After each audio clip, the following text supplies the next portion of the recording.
Et puis après Bollaert, direction le Grand Stade maintenant. David Douillet était en visite cet après-midi sur le chantier.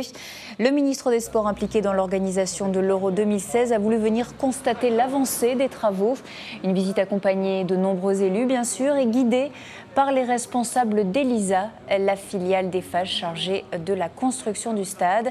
C'était la première visite de David Douillet sur le chantier. Le ministre s'est dit plutôt très impressionné. Le futur Grand Stade est selon lui à la hauteur de sa réputation. Un stade à la pointe de la technologie et surtout l'un des plus beaux d'Europe. Écoutez. Avec 50 000 places, on n'a pas l'impression d'être... c'est à taille humaine. Il m'est arrivé d'être dans des stades plus petits et d'avoir l'impression d'être un peu perdu. Ce qui est important aussi, c'est l'accessibilité, ce qui est le cas, y compris pour les personnes handicapées. Je pense que les spectateurs ici seront... Enfin, on a pensé et tout imaginé que pour le spectateur. Et ça, c'est juste ce qu'il faut faire, quoi.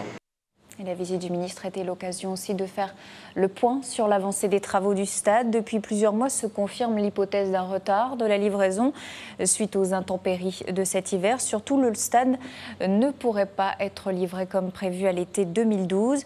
Mais Eiffage assure pourtant faire son maximum pour accueillir les matchs du LOSC au plus vite. La priorité sera donnée au football. Écoutez.